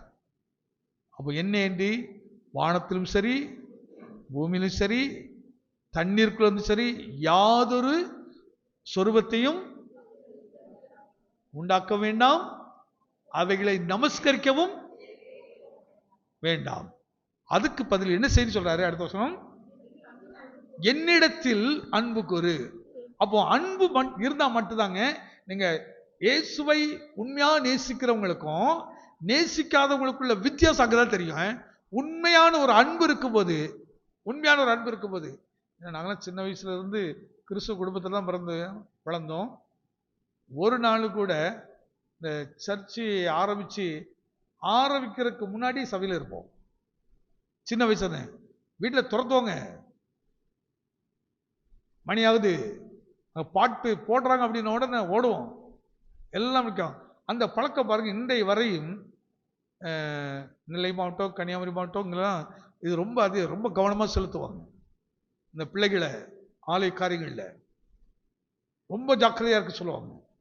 ஆனால் தான் அந்த பிள்ளைகள் இன்னைக்கும் என்ன செய்கிறது, அதை கடைபிடிக்கிறார்கள். காலையில் எழுந்து, எனக்கு ஜாஸ் கூட கொஞ்சம் லேட்டாக தான் வருவான், ஆனால் எங்கள் ஜீனி அப்படி இருக்க மாட்டான். சண்டேன்னு அவங்க அம்மாவே துரிதப்படுத்துவான், டக் டக் டக்னிட்டு. முதல்ல கர்த்தருக்கு தேவனுடைய காரியங்கள்ல கவனம் இன்னைக்கு யோசித்து பாருங்க. அடுத்து சொல்றாரு, என்னிடத்தில் அன்பு கூர்ந்து என் கற்பனைகளை கைக்கொள்ளுகிறவர்களுக்கோ 1000 தலைமுறை மட்டும் இரக்கம் பாருங்க என்ன சொல்ல வர்றாருன்னா, என்னை நேசித்து என்னிடத்தில் நீ அன்பு கூறுவாயானா நான் என்ன செய்வேன்னா, எத்தனை தலைமுறை? கொஞ்சம் ஆமீன் சொல்லுங்களேன். எத்தனை தலைமுறை? 1000 தலைமுறைக்கு. இன்னைக்கு சிலருக்கு, சில அக்கிரமக்காரனுக்கு கூட நல்லது நடக்க காரணம் என்ன தெரியுமா? அவன் தாத்தாவோ அவன் பாட்டனோ யாரோ ஒருத்தர் நினைச்சிட்டு இருந்திருக்கிறாரு, கர்த்தருக்கு பயந்து இருக்கிறாரு, கர்த்தருக்கு பயந்து இருக்கிறாரு. அதனால கொஞ்சம் அப்பம் தண்ணி கிடைச்சிட்டே இருக்குது, அதனால இதை கொஞ்சம் அப்பாச்சிட்டு இருக்கிறான், அதனால இதோ பலம் கிடைக்கிறது. ஆனா இதை வச்சு ரொம்ப நாள் ஓட்ட முடியாது. மனம் திரும்புங்கள், பரலோக ராஜ்யம் மிகவும் சமீபமாக இருக்கிறது. அடுத்த சொல்ற பாருங்க, கர்த்தருடைய நாமத்தை தேவனாகிய கர்த்தருடைய நாமத்தை வீணிலே வழங்காதிருப்பாயாக. கர்த்தர் தம்முடைய நாமத்தை வீணிலே வழங்குகிறவனை தண்டியாமல் விடார். கடவுளுடைய நாமத்தை வீணில போய் சொல்றவனுக்கு என்னவா? கடவுளுடைய நாமத்தை சும்மா எல்லா இடத்துலயும் போய், அதனால இன்னொரு இடத்துல சொல்லுகிறாரு, பண்டிகள் மத்தியில் முத்துக்களை என்ன செய்யாதீங்க, போடாதீர்கள். பண்டி அதுகிட்ட போய் நீங்க விலை மதிப்பில்லாத பொக்கிஷமா இந்த வார்த்தைய நீங்க சொன்ன அவன் என்ன செய்ய மாட்டான், அது எடுத்து உங்களை பீறி போடுமா. கர்த்தருடைய நாமத்தை எங்க சொல்லணுமோ அங்கதான் சொல்லணும். அது எப்படி பயன்படுத்தணுமோ அங்கதான் பயன்படுத்தணும். அதுதான் சபையை கர்த்தர் வைத்து சபை மூலமா கர்த்தர் பேசிக்கிட்டே இருக்கிறாரு. சபை மூலமா கர்த்தர் பேசுறேன். இன்னைக்கு நம்ம சின்ன டிவியில பார்த்துக்கிட்டு டிவியில சில பேசுவோம். எதை பேசுறோமோ அதை பேச மாட்டோம். அங்க இருந்து இதை பேசிக்கிட்டு இருப்போம். டாக்டர்லாம் பேசுவோம். டாக்டர் பேசுற இடம் சபை கிடையாது, இந்த டிவி கிடையாது. அது தேவனுடைய பிள்ளைகள் உட்கார்ந்துருக்க இடத்துல பேசுறது. இப்ப நம்ம இங்க பேசணும். சபைக்குள்ள உட்கார்ந்துக்கிட்டு வருத்தப்பட்டு வாரசுக்கிறவர்களே என்னது வாரங்கனையே சொல்லிக்கிட்டு இருந்தாங்கன்னா கடைசியாக வருத்தப்பட்டுக்கிட்டே இருப்பான், வாரம் சுமந்துக்கிட்டு அப்படியே செத்து போயிடுவான். அப்படி இல்லை, அது வெளியே போய் பேசணும். வருத்தப்பட்டு வாரசுக்கிறவர்கள் எல்லோரும் வாங்கள், கர்த்தர் உங்களுக்கு இளைப்பாறு தருவார்கள் அப்படி சொல்லி அவன் கர்த்தருடைய சபைக்குள்ள கொண்டு வந்து அப்படியே பாதத்தில் அமர வைத்து அவனுக்கு தேவ அன்பை வெளிப்படுத்தி அவனுக்கு என்ன செய்யணும், கர்த்தருடைய நாமத்துடைய மகத்துவத்தை சொல்லிக் கொடுக்கணும். அப்படி கர்த்தருடைய நாமம் எப்படிப்பட்டது, அப்பதான் அந்த நாமத்தை சொல்லும் போது பாருங்க, அவர் எகிப்திலே எப்படி தேவ ஜனத்தை விடுதலாக்கினார், அதுக்கு 10 வாதை கொஞ்சம் கவனித்து பார். நாமத்தை சொல்லிக் கொடுக்கணும். அவர் அதிசயத்தை சொல்லிக் கொடுக்கணும். எப்படி செங்கடலை அவர் கடந்து வர செய்தார் சொல்லிக் கொடுக்கணும். அதனால்தான் அவர் அறிமுகப்படுத்தும் போது எப்படி சொல்கிறார் பாருங்க, உன்னை அடிமைத்தன வீடாகிய எகிப்து தேசத்திலிருந்து புறப்பட பண்ணின உன் தேவனாய் கர்த்தர் நானே, என்ன என்று உனக்கு வேற தேவர்கள். இப்ப எகிப்திலிருந்து எப்படி வந்தா அதை அவர் சொல்லிக் கொடுக்கணும். எப்படி ஜனங்களை சொல்லி வந்தார்கள் என்பது நாம் சொல்லிக் கொடுக்கணும். அவர் தலைமுறை தலைமுறைக்கு இதை திரும்ப திரும்ப சொல்லிக்கிட்டே இருக்கணும். நம்ம நினைக்கிறோம் சொன்னதே திரும்ப சொல்லணுமா, சில வார்த்தை திரும்ப திரும்ப சொல்லிக்கிட்டே இருக்கணும், அடிக்கடி சொல்லிக்கிட்டே இருக்கணும். என்னை அன்றி உனக்கு வேற தேவன், விக்கிரகம்னா என்னங்கிற அடிக்கடி சொல்லிக்கிட்டே இருக்கணும். ஒரு சிலருக்கு பாருங்க பொருட்கள் ரொம்ப விக்கிரகமா இருக்கும், பொருள் ரொம்ப விக்கிரகமா இருக்கும். சிலருக்கு அவங்க பயன்படுத்துகிற ஒரு பேனாவை தொட்டா கூட ரொம்ப கோவம் வந்துடும். அவன் பதினொன்று பைக்கு தொட்டா கோவம் வந்துடும். அங்கே இப்போ எனக்கு கூட சில விக்கிரகம் உண்டு, நான் இல்லைன்னு சொல்லலை. நான் சாப்பிட்ற பிளேட்டில் யாராவது சாப்பிட்டா எனக்கு பிடிக்கவே பிடிக்காது. ஆனால் இப்போலாம் அதெல்லாம் கொஞ்சம் மாற்றிட்டு நமக்குள்ள ஒரு பாத்திரம் கூட எப்படி இருக்குது, விக்கிரகம். எனக்கு நீ ஏன்னா நான் அந்த கறி மீனே சாப்பிட மாட்டேன், மற்ற எல்லாம் சாப்பிடுவாங்க. அந்த ஸ்மெல் ஒரு மாதிரி இருக்கும் அப்படிங்கிறதுக்காக நினச்சேன் தனியாக வச்சிருப்பேன். அது அப்படியே சின்னதுலேருந்தே அந்த பழக்கத்தில் இருந்தாங்க. ஆனால் ஒரு வகையில் பார்த்தா அது கூட என்னதான் விக்கிரகம். இப்படி இந்த விக்கிரகங்களுக்கு நம்ம இடம் கொடுக்கவே கூடாது. சபைக்குள்ள இருக்கிற தேவனுடைய ஜனங்கள் சிலருக்கு ஸ்டைல் ரொம்ப விக்கிரகம். உபதேசங்களை விளங்க விளங்க விளங்க எல்லாம் ரொம்ப ஓரளவு கற்றுக் கொடுத்த வெளிப்பாடு படி பேசுகிறேன். சில நான் இந்த ஆடம்பரத்தெல்லாம் அது பிசாசுன்னு சொல்றதுக்கு காரணம் அந்தந்த தேசத்தில் உள்ள சில ஊழியக்காரர்கள் சொன்ன விஷயங்களே பாஸ்டர் கிராகட்னு ஒருத்தர் நம்ம இந்த இடத்துக்கு கூட வந்திருக்கிறாரு. அப்போ அவர் சொன்ன ஒரு விஷயம், எங்க தேசம் அது சோதோம் என்று சொன்னார். சோதோம் எங்க தேசத்துல அவன் விரும்புறபடி வாழலாம், அவன் விரும்புறபடி உடுக்கலாம், எதை வேணா செய்யலாம், எதை வேணாலும் சில யாரும் கேட்க முடியாது, அப்படி சொல்லிட்டு உங்க தேசம் ரொம்ப நல்ல தேசம். நம்ம நினைக்கிறோம் அமெரிக்கா பார்க்கணும், அவன் அங்க இங்க பார்க்கறான், அங்க இருந்து இங்க பார்க்கறான். ஏன்னா அவனுக்கு தெரியுது தேவனை மறந்துட்டு அவன் சுயந்த விக்கிரகம். அவனுக்கு அவங்க விரும்பின மாதிரி அதுக்கு எதிர ஒரு கருத்து சொல்ல அவங்க ஏற்றுக்கொள்ள மாட்டார்கள். இன்னைக்கு அந்த ஆவி கொஞ்சம் கொஞ்சமா நமக்குள்ள வந்து பாருங்க, இந்தியாவுக்குள்ள வந்து பாத்திரம் சபைக்குள்ளே வந்துருச்சு. நான் ஓல்ட் டெஸ்ட்மெண்ட்லயே தேவனுடைய வைராக்கியம் எப்படி இருக்குன்னு பாக்குறேங்க. என்னை அன்றி உனக்கு வேறு தேவர்கள் உண்டாயிருக்க வேண்டாம். அடுத்து வார்த்தை, அடுத்து ஓய்வு நாளை என்ன செய்யணுமா? இப்போ ஓய்வு நாளுக்கு எவ்வளவு முக்கியத்துவம் இருக்கு பாருங்க. கர்த்தருடைய நாள்ல நீ யாதொரு வேலையும் செய்ய வேண்டாம், எந்த காரியத்தையும் பண்ண வேண்டாம். அழக சொல்கிறாரு, அதை பரிசுத்த நாள் நினைக்கிறாரு. அதுக்குதான் சனிக்கிழமை ஆயத்தமாகி, நாங்கள் சனிக்கிழமை என்ன வேலை இருக்குது, என்ன பண்ணணுமா எல்லாம் நீங்க வாங்கி எல்லாம் வச்சு முடிச்சுட்டு, அப்போ சர்வீஸ்ல என்னைக்கு நீங்க கரெக்ட் ஆரம்பிக்கிறதுக்கு ஒரு 5 நிமிஷம் முன்னாடி வரீங்களோ அன்னைக்கு நீங்க யாருன்னு தெரிய ஆரம்பிச்சிடும். யாரு நீ? சிலங்க சர்ச்சு பக்கத்துல இருந்தா கூட அப்படி வரமாட்டாங்க, லேட்டா தான் என்ன ஆனது, தூரத்திலிருந்து கூட வந்துருவாங்க. சிலவங்க பக்கத்துல இருந்து வந்துரு சொல்றா பாருங்க. மீண்டும் வாசிங்க. ஓய்வு நாளை பரிசுத்தமாய் ஆசரிக்க நினைப்பாயாக. அந்த நாளை நீ பரிசுத்தமாய், அவ பாருங்க, அந்த நாள்ல நீ எண்ணத்தை வேற எங்கேயும் செலுத்திராத. ஒரே நோக்கம், இது கர்த்தரை நான் சேவிக்கிற நாள், கர்த்தரை ஆராதிக்கிற நாள். வேற எதுக்கு முக்கியத்துவம் இல்லை. நானும் என் ஆண்டவர், நானும் என் ஆண்டவர், நானும் என் ஆண்டவரும். இந்த 3 மணி நேரம் ஆராதனை, பிறகு 2 மணி நேரம், பிறகு இப்போ 1 மணி நேரம் ஆச்சுது. இப்போ சில இடத்துல சொல்லுங்க 10 நிமிஷம் தாங்க மெசேஜ், அதுக்கு மேலே கேட்கறதுக்கு மைண்டே இருக்காதான், மைண்டே இருக்காதான். இப்படியே கொஞ்சம் நம்ம லேட் ஆச்சுன்னு சிலங்க அப்படி யோசிக்கிறாங்க, என்ன பாஸ்டர் அப்படியே நேரம் ஆக்குறாங்கன்ட்டு. ஏன்னா உனக்கு இந்த உலகம் விக்கிரகமா இருக்குது, அதனால தேவ சமுத்திரம் உட்கார முடியல. அதனால இவர்கிட்ட எப்படி லேட் ஆகுவார், அது கொஞ்சம் லேட்டாக போயிட்டு போயிடலாமே, நம்ம இப்படி கால்குலேஷன் பண்ணிடுவோம் உடனே. அது விக்கிரகம் அப்படி இல்லை. வாசிக்கலாம் 12வது வசனம். கர்த்தர் உனக்கு கொடுக்கிற தேசத்திலே உன் நாட்கள் நீடித்திருப்பதற்கு உன் தகப்பனையும் உன் தாயையும் கனம் பண்ணுவாயாக. அடுத்து அவர் சொல்லுகிற ஒரு காரியம், உன் வாழ்நாள் நீடித்திருப்பதற்கு உன் தகப்பனையும் உன் தாயையும் கனம் பண்ணுவாயாக. அடுத்து கொலை செய்யாதிருப்பாயாக, கொலை செய்யாதிருப்பாயாக, விபச்சாரம் செய்யாதிருப்பாயாக, களவு செய்யாதிருப்பாயாக, பிறனுக்கு விரோதமாய் பொய் சாட்சி சொல்லாதிருப்பாயாக,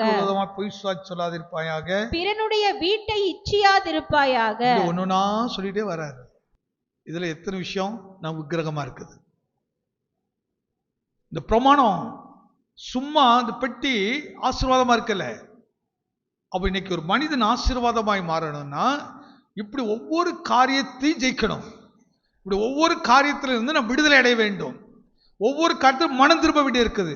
அது சொல்ற பாருங்க, உன் வாழ்நாள் நீடித்திருப்பதற்கு உன் தகப்பனையும் உன் தாயையும் என்ன செய்வாயாக, கணம் பண்ணுவாயாக. இப்போ எங்க அப்பா இருக்காங்க, எங்க அம்மா, அவங்க என்ன செய்திருக்கணும், என்ன செய்திருக்கணும், அவங்க தகப்பனையும் அப்படி தாயையும் கனம் பண்ணியிருக்கணும். அதை பார்த்து அடுத்த பிள்ளை என்ன செய்யும், அதை பார்த்து அடுத்த பிள்ளை என்ன செய்யும். இப்படிதாங்க பரிசுத்தமான தேவனுடைய சந்ததி உருவாக்கிட்டே இருக்கும், உருவாக்கப்பட்டுக்கிட்டு இருக்கும். இந்த உலகத்தில் வாழ்றது கொஞ்ச காலங்கள், முடிந்த வரைக்கும். அதனாலதான் பவுல் எழுதுகிறார், கூடுமான மட்டும் யாவரோடும் என்ன செய்யுங்க, சமாதானமா இருங்க. கூடுமான மட்டும். அப்போ ஒரு நாள் கூடலைன்னா உனக்கு ஒரு விக்கிரகம் இருக்குது அர்த்தம். ஏன்னா தேவனால் கூடாத காரியம், தேவனால் கூடாத காரியம் ஒன்றும் இல்லை. கூடுமான மட்டும் யாவரோடும், யாவரோடும் சமாதானமா இருங்கள் என்று. ஒருத்தருக்கு ஒரு எகவாரி சர்ச்சில் நம்ம இருந்து அவங்க சர்ச்சுக்கு வர்றதில்லை, அங்கே இன்னொரு இடத்துக்கு போயிட்டாங்க. அதுக்கப்புறம் பார்க்கல, ஒருத்தர் பேசலை. ஆனால் அவங்க நான் பண்ண ஒரு பிரசங்கத்தை எடுத்து காட்டினாங்க. நீங்கள் எப்படிலாம் பிரசவம் பண்ணீங்க, ஆனால் நீங்கள் என்னை தேடி வரலையே, என்னை தேடி வரலையே அப்படின்னு, என்னை இது பண்ணி இல்லையா அப்படின்னாங்க. நான் சொன்னேன், அவங்க தேடி ஒரு நேரில் 3 நேரம் வந்தேனே, 3 நேரம் வந்தேன். அதுக்கப்புறம் உங்களை தேடி வந்த தகப்பன் வீட்டுக்கு நீங்கள் வரணுமா, நான் உங்கள் வீட்டுக்கு வரணுமா? நீங்கள் இன்னொரு தகப்பன் வீட்டுக்கு போயிட்டீங்க, இப்போ அதை அடாப்ட் பண்ணிட்டீங்க. இப்போ எப்படி அந்த வீட்டுக்குள்ளே நான் எப்படி வர முடியும்? நம்ம ஆட்கள் அப்படி கேள்விலாம் எப்படி கேட்குறாங்க பாருங்க. நம்ம எப்போப்பட்ட பிரசங்கத்தை கரெக்டாக மைண்டில் வச்சுட்டு அது சொல்லுங்க. ஆனால் அந்த பிரசங்கத்தை எப்படி எடுக்கிறாங்க பாருங்க, அதை குற்றமாகவே எடுக்கிறாங்களே தவிர அந்த வார்த்தைன்னு சொல்லுதுங்கிறதுல. நான் சொன்னேன், நான் எப்பவுமே எவ்வளோ பெரிய தவறு பண்ணாலும் எவ்வளோ பெரிய பிரச்சனை வந்தாலும் 3 முறை யாரைனாலும் தேடுவேன். 3 முறை வர்ற போய் பார்த்துட்டு அதுக்கப்புறம் என்ன செய்ய மாட்டேன். அதுக்கப்புறம் தெரியல, அதுக்கப்புறம் அவங்க இஷ்டம். ஆனால் அவங்களை வெறுக்கிறது இல்லை, நான் அவங்கள குற்றமாக நினைக்கிறது இல்லை.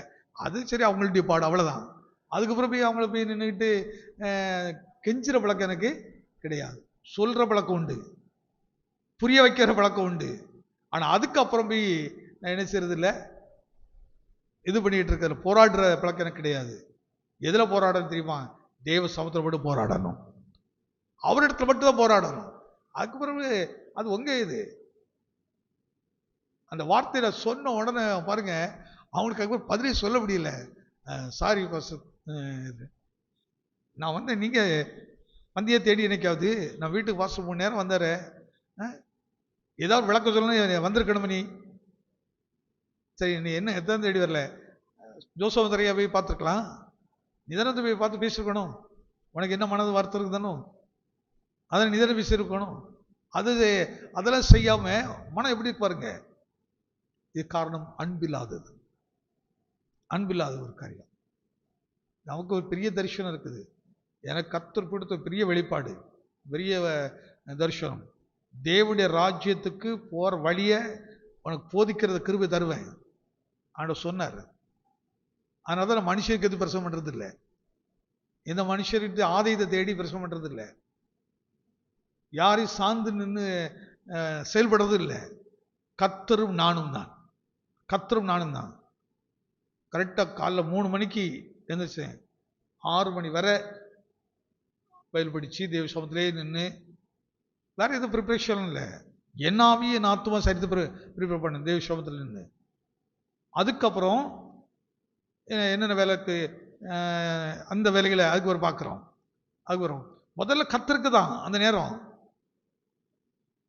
படுக்கைக்கு 12 மணிக்கு வேலை ஆச்சுது. ஆனால் கரெக்டாக நான் 3 மணிக்கு எதிர்ச்சிட்டேன். அவனை தூங்கியிருக்க நேரம் எவ்வளோ பாருங்க.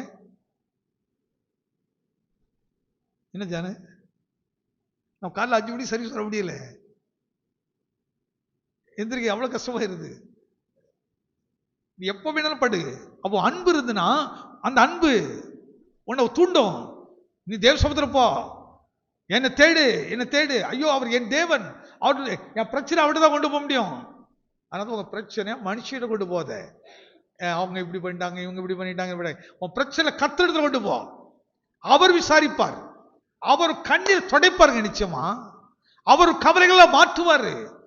எப்படிப்பட்ட சூழ்நிலையா இருக்கட்டும், யாரால் வெறுக்கப்பட்டாலும் சரி, நீ ஆண்டவருடைய சமூகத்தில் போ. அதான் வேதம் சொல்கிறது, என்னை அண்டி உனக்கு வேற தேவன் வேண்டாம், நான் ஒரு தேவன் சொல்றேன். எதுக்கு சொல்றாரு?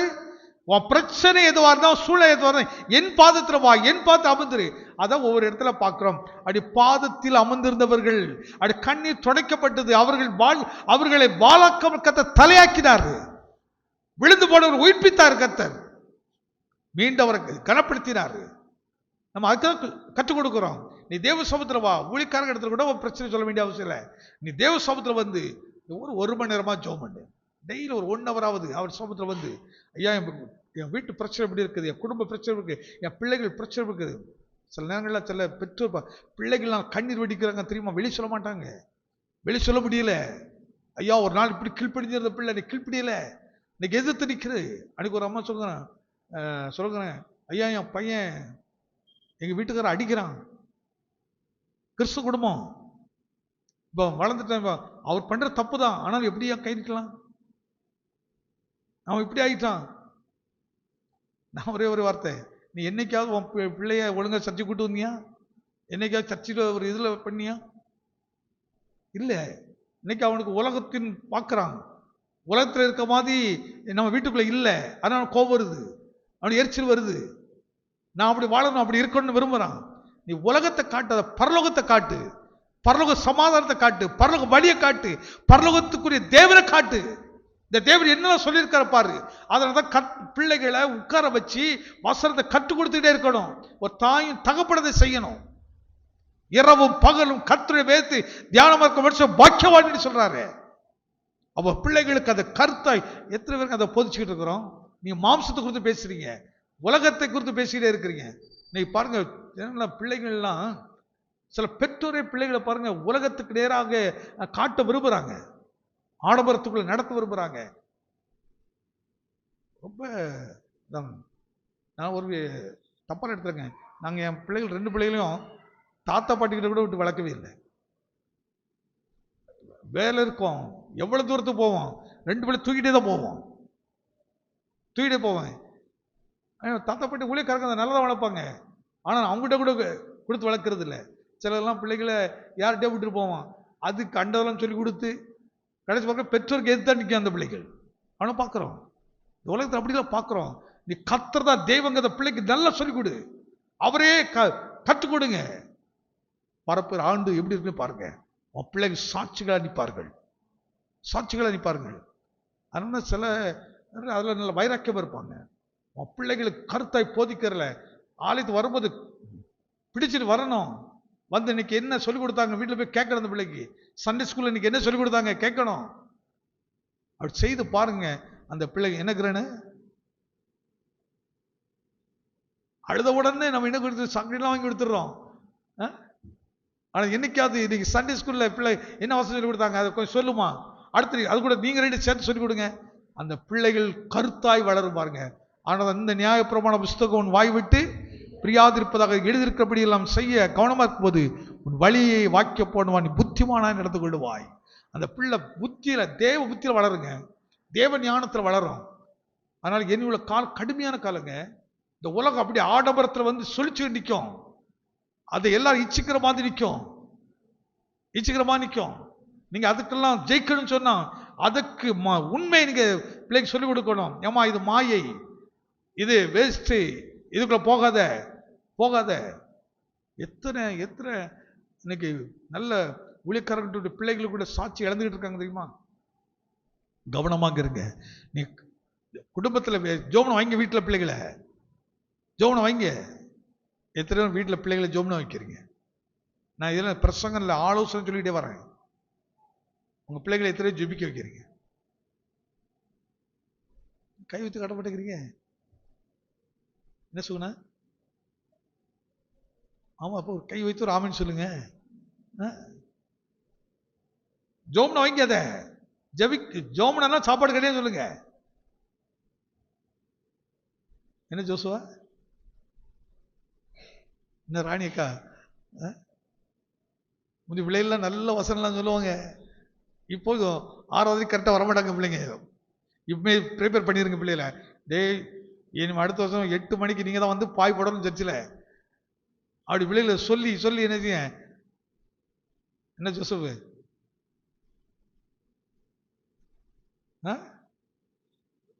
சைக்கிள் இல்லைன்னா கூட நடந்து ஒரு ஓட்ட ஓடினா கூட வந்துடலாமே. ஓடுனா நல்லா வெயிட் குறையும் பிள்ளைகளுக்கு, நல்ல உற்சாகமா அப்படியே சொல்லி சொல்லி என்கரேஜ் பண்ணி என்ன வரப்போகிற வருஷத்தில் அதுக்கு இப்பவுமே ஆயத்தமாங்க. பிள்ளைகள் ஜாக்கிரதையா பண்ணுங்க. யாரும் என்ன செய்யுங்க பாருங்க. நம்ம ஜேம்ஸு இந்த ஒரு மாதிரி ரொம்ப டல்லா இருந்தான், இப்போ நல்ல உற்சாகமாயிட்டான். ஆனந்துக்கு ஆஃபீஸுக்கு போனதுக்கப்புறம் நல்லா இப்போ நல்லா சில வந்து அவனாவது ஜோம் பண்ணுறான். ஆனால் கொஞ்ச நாள் கவனிக்கலாம் அவன் விட்டுருவான். இப்போ கருத்தாக கவனிச்சுட்டே இருக்க வேண்டிய இருக்குது, கவனிச்சுட்டே இருக்க வேண்டிய இருக்குது. ஆனால் இன்னும் சாலமன் மட்டும் தான் ஜோம் மாட்டாங்க. இப்போ அவன் பார்க்குறவங்க என்ன எப்படி போவாங்க, பாஸ்டர் வீட்டுக்கு வந்து இவன் என்ன மாதிரி இருக்கான். உண்மையில எங்களுக்கு தான் பக்கமாக இருக்குது. இன்னும் 2 வார்த்தை சொல்லி ஜோம் பண்ணுறான், அவ்வளோதான் சொன்னான். ஆனால் அவனா ஜோம் பண்ண, நான் சொல்லி சொல்லிடுறதில்லை. நீ அவனா எழணும். அவர் தான் கர்த்தர், அவர் தான் தேவன், அவர் தான் என்னை உண்டாக்கினவர், வேற எதுவும் இல்லை. அப்படி தேட அவன் மனதில் உண்டாகணும், அந்த ஆசை வரணும். அதை உருவாக்குறதுக்கு தான் பேசுறேன். நாம என்ன செய்யணும். முந்தைய நம்ம அருள்ராஜெல்லாம் இப்போ ஜோனும் போது ரொம்ப உள்ளது சந்தோஷமா இருக்கும், ரொம்ப சந்தோஷப்படுவான். வரும்போது ஜோமனுக்கு கற்றுக்கிட்டு வரல, ஆனால் இன்னைக்கு மணிக்கணக்கில் நின்று ஜோம் பண்ணுறான். தனியாக வந்து ஜோம் பண்ணுறான், பாரத்தோடு ஜோம் பண்ணுறான், அந்த விரும்பி ஜோம் பண்ணுறான். இன்னைக்கு அந்த ஜபலம் எப்படி வந்துச்சுது? அவங்க அம்மா கருத்தாய் போதிச்சது, அவளுக்கா ஜெபம். ஊழியக்காரர் கொஞ்சம் தான், ஆனா குடும்பம் வீட்டில் தான், தாயும் தகப்பனும் தான். அவங்க தான் ரொம்ப ஜாக்கிரதை. அப்பாவும் அம்மாவும் சண்டை போட்டுக்கிட்டு இருந்தாங்கன்னா அப்புறம் பிள்ளைகள் அது போகிற வீட்டில் அதை விட பெரிய சண்டைக்காரியாக இருக்கும், பெரிய சண்டைக்காரனாக மாறிடும். வீட்டில் ஜெபமே இல்லைன்னா அது போகிற வீட்டில் ஜெபமே பண்ணாது. அங்கே இங்கே தூங்கிட்டு தான் அங்கே போய் தூங்கிட்டு இருக்கோம். இதெல்லாம் மனதில் வச்சு போதிங்க, கருத்தாய் போதிங்க. எப்படி போதிக்கணும்? அவர் தான் தேவன் முதல்ல எழுதிக்கணும். அப்போ ஃபர்ஸ்ட் மன்னா, ரெண்டாவது ஆரோனின் துளித்த கோல், மூன்றாவது அதுக்குள்ள இருந்தது அவருடைய வார்த்தை இருந்தது, நியாயப்பிரமாணம். அந்த நியாயப்பிரமாணம் என்ன சொல்கிறது? அவர் தேவன் என்பதையும் அவரே அன்றி வேறொரு தேவன் இல்லை என்பதையும் நீ பயந்து நட. அந்த பயம் மனதுக்குள்ள இருக்கட்டும். கர்த்தருக்கு பயப்படுற பயத்தை உள்ள வைங்க, நல்லா பயத்தை வைங்க. வாசி மாற்றம் நல்ல வருங்க. அவ உலகத்தை எப்படி இருந்தாலும் வரப்போகிற புதிய ஆண்டில் கர்த்தர் நமக்கு தேவனாக இருந்து அவர் அழகாகவும் நடத்த போறாரு. ஆமே. செங்கடல் வரட்டும், யோர்தான் வரட்டும், எத்தனை ராஜாக்கள் எழுப்பட்டும், அத்தனையும் நீ தாண்டி குடும்பமாக போய் நின்ற ஆத்துமாவே கர்த்தரை ஸ்தோத்திரி, நன்றி சொல்ல கர்த்தர் பாக்கியத்தை கொடுப்பார். கர்த்தர் ஆசீர்வதிப்பாராக. எத்தனை மணிக்கு பிரதிஷ்டையோடு ஒரு தீர்மானத்தை எடுக்கிறீங்க?